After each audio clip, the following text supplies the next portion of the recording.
This is Sean from MC Rut. This is Zach from MC Rut, Europe Popularity. Now, you recently finished a European tour with Linkin Park. How was that, and what would you say is the most valuable lesson that you took away from that whole experience? I would say play a bigger part in the booking of your tours to make sure you get a van that's meant to transport people. Would be the biggest lesson. It was good though. The shows were obviously really good. A lot of people, you know.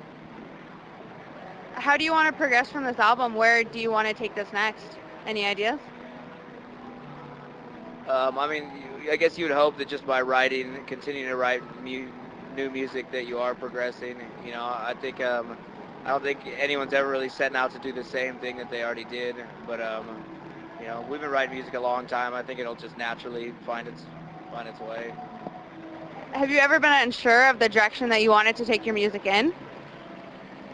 No, I mean we don't really ever think about what direction we want to take it in. So I guess we're always unsure what we want to do. But you just get in a room and you play, and then what happens kind of happens, or it doesn't, and nothing happens. But yeah, you just kind of let it sort of naturally come out. What would you say are the main challenges in the creative process? I mean, when things are flowing, there really aren't any challenges. But it's when you're trying to force something that can be a challenge. You know, just like anything else. You get into a room, and if you're just not inspired, then it's just no fun. You know. So it's almost like knowing when. You gotta know when to hold 'em, know when to fold 'em. So if you're trying to write a song or something that's just not working, you find it best to just put it aside until you're ready for it? I mean, sometimes if there's instances where I don't like if I start an idea, I don't like ever just getting rid of it. I'll spend months trying to put something together just fight the song that started to begin with.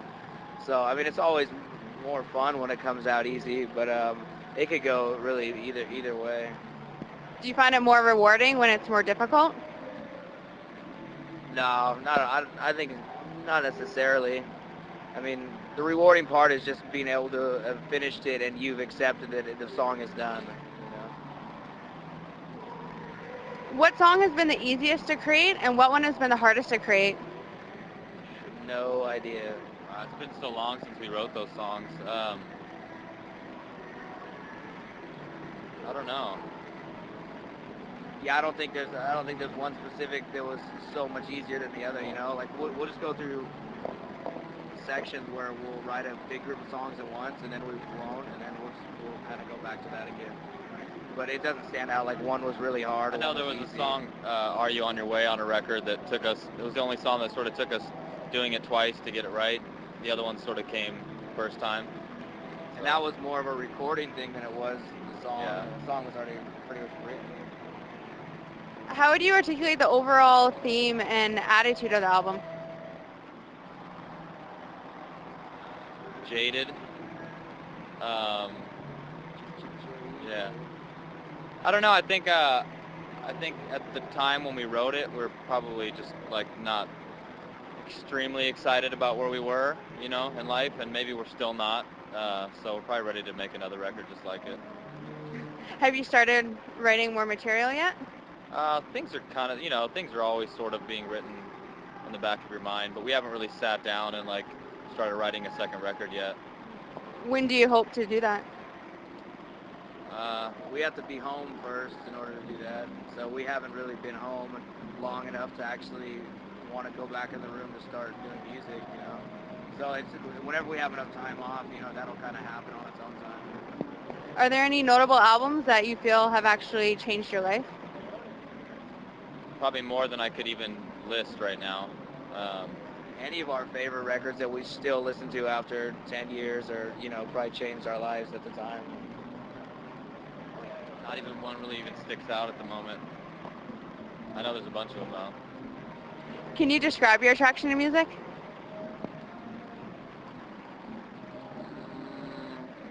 I think anything that offers you some sort of escape, and that's my favorite times listening to music, and those are my favorite experiences writing or creating music, is when it's sort of just something that happens that you don't even think about it, just all of a sudden something happened, and you didn't even really understand where it came from or why. But yeah, probably something like that.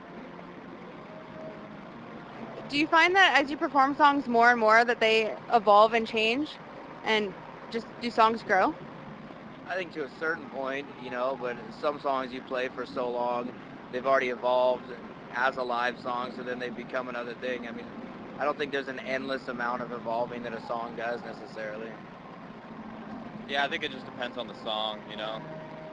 Some of them you just flat out get tired of playing them.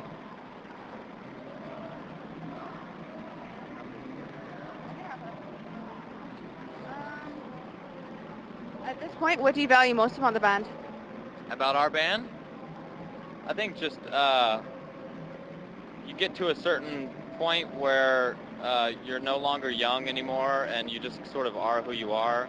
Um, that is as much to do with just getting older as a person as it is like playing in a band for a long time. But I think it's nice to just know who we are and know what to expect from ourselves, you know. And any final thoughts or anything you'd like to say to the Rears of popularity? No, make it a point to see George at some point in your life. It's pretty cool.